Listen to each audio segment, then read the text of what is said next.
At UFC London over the weekend, Movsar Evloev defeated Lerone Murphy via majority decision. Joe Rogan believes Evloev should get the next title shot and wants to see him face Alexander Volkanovski on the White House card.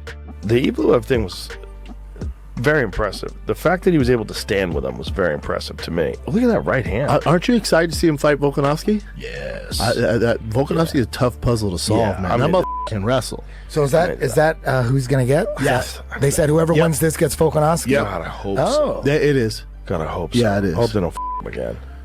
Like Diego Lopes just won. After this, though? No, they can't. They can't. Number 1 versus number 3? Come on. It has to be. It has to be. Or he's what, 20 in a row? Something's terrible in the world. No, it's for sure the title shot. And Volkanovski wants to fight the winner too. White House lawn, let's go. Give the man a couple months off. We're only in March. It's in June. It's true. Come on, spice that card up, baby. Movsar Evloev responded to the criticism following his majority decision win over Lerone Murphy. Evloev had a point deducted for a low blow in the 4th round, and many felt the fight should have been scored a draw or even a win for Murphy. On X, Evloev wrote, "Saturday night, I had so much fun inside the octagon, and I felt absolutely no pressure. It wasn't easy getting there, but once I stepped inside, I felt like a kid in the park. I want to thank the UFC for giving me the opportunity to headline such a big arena, and I can't wait to do it again. Thank you Dana White, Sean Shelby, Mr. Hunter Campbell." He continued, "This is for all my haters. A couple of the opponents I beat had a lot to say about me, and they weren't very nice. A couple of the others were respectful. Either way, love or hate me, I'm going to be a champion, and you will not. I'm only focused on winners. Losers stay focused on winners, and you already lost." He ended it off saying 20-0 in MMA, 10-0 in UFC, resume, Lerone Murphy, Aljamain Sterling, Arnold Allen, Diego Lopes, Dan Ige. Aljamain Sterling responded saying, "Regardless of the fight, you deserve the title shot. The judges said you won, so hopefully you are finally next. Make no mistake, I'm happy for you, but I'm coming for you again. Enjoy." Lerone Murphy fired back at Diego Lopes today. Following Murphy's loss to Movsar Evloev, Diego posted a yawning emoji on X. He followed up saying, "No, Lerone, we are not the same. Never do that again." Murphy fired back saying, "I didn't lay on my back and guard for 3 rounds, bro. Let's fight next." Murphy also revealed today that he tore his hip flexor in the 4th round. He posted this on his Instagram story.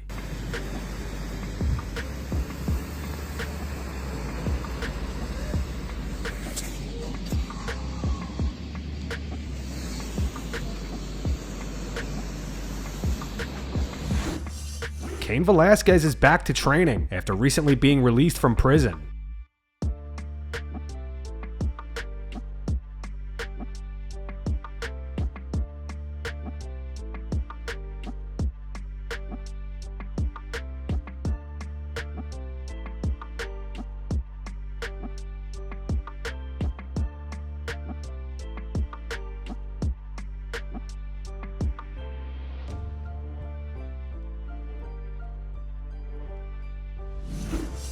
Max Holloway wants to fight one more time before the end of this year. Despite the recent loss to Charles Oliveira, Max says the goal is still to become the UFC lightweight champion. My next fight, we're getting one before the end of the year for sure.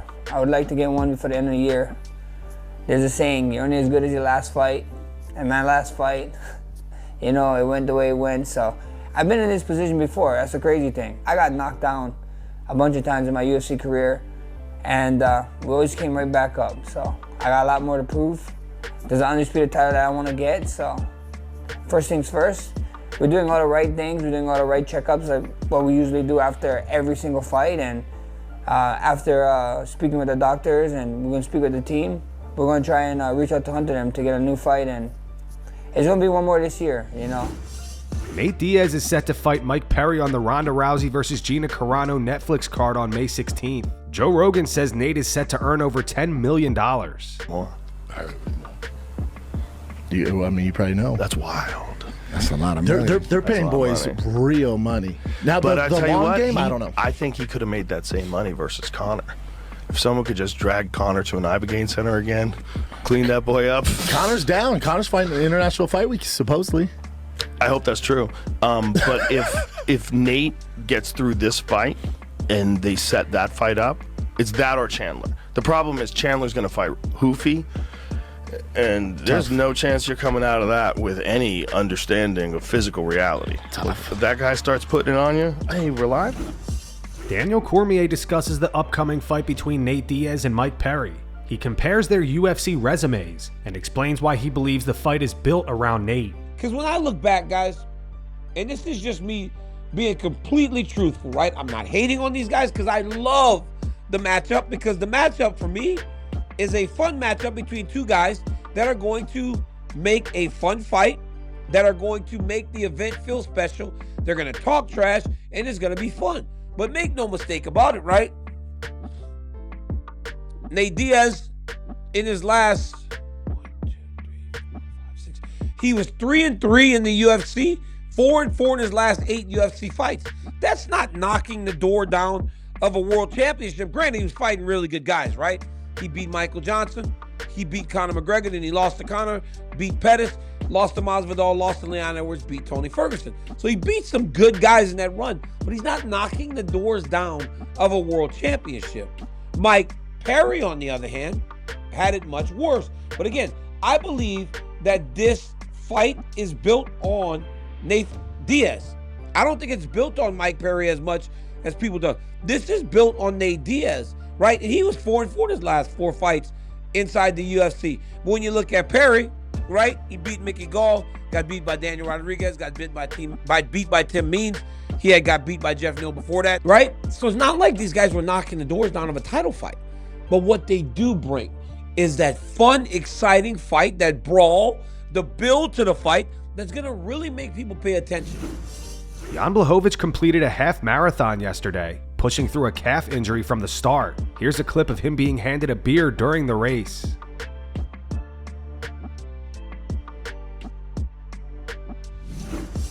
Michael Venom Page has released a statement following his unanimous decision win over Sam Patterson over the weekend. The fight drew heavy backlash, with the two combining for just 39 significant strikes over 15 minutes. Dana White left the arena during the fight and later called it bad, while Joe Rogan also criticized the performance. MVP posted this to his Instagram. He wrote, "Got the win. Not the performance I aim to give, and I know people expect more. I expect more from myself too. Sometimes styles clash, and it becomes more tactical than explosive. But I'm not here to be in boring fights. That's not who I am. I respect the opportunity the UFC has given me to compete at the highest level, and I'm here to prove that every time I step in there. Appreciate everyone who continues to support me.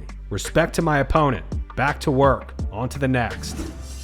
Over the weekend, Dana White discussed Nate Diaz facing Mike Perry on the Ronda Rousey vs. Gina Carano card on Netflix. He also addressed the possibility of Nate returning to the UFC afterward. What was your reaction when you found out that he'd signed to the MVP to fight on that card? Nate signed Nate to Diaz? fight under the Gina Carano Ronda Yeah. fight.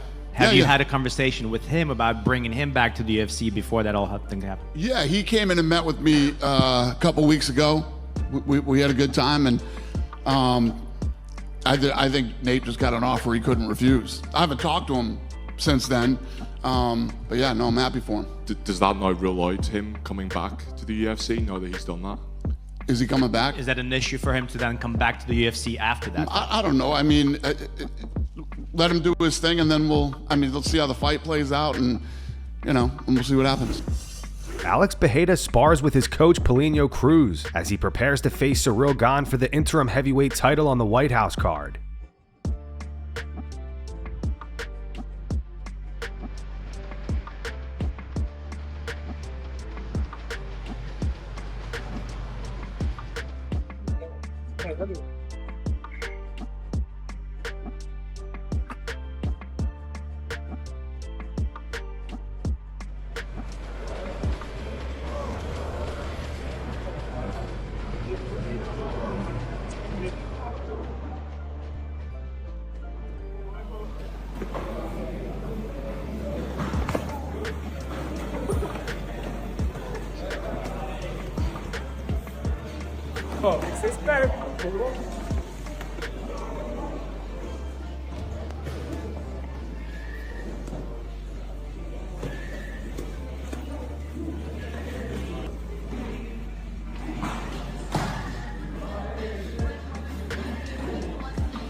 Ariel Helwani claims Conor McGregor's recent meeting with the UFC went well, regarding a potential return at International Fight Week. Ariel says Conor will fight on July 11th, unless something quote-unquote disastrous happens.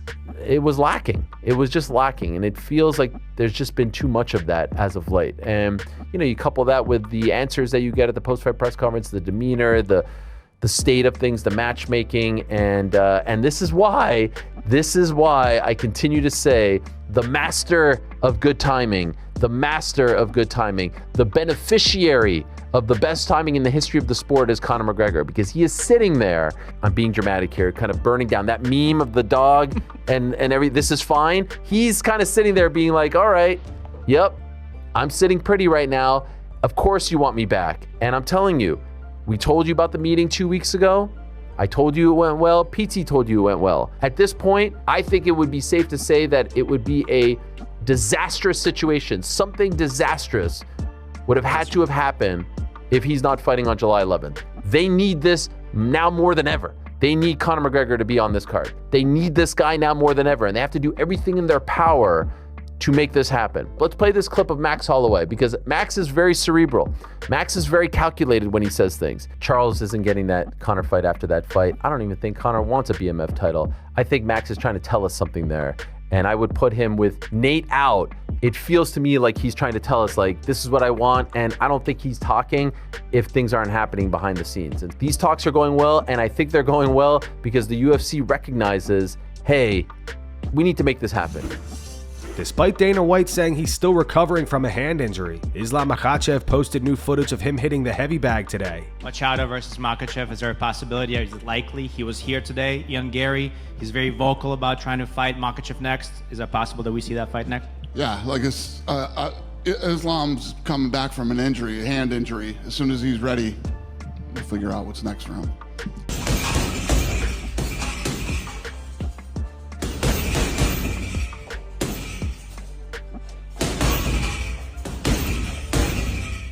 The MMA community accused both Islam and Dana of lying. To read off the top replies to that video of Islam, genuinely can't defend this dude if I wanted to.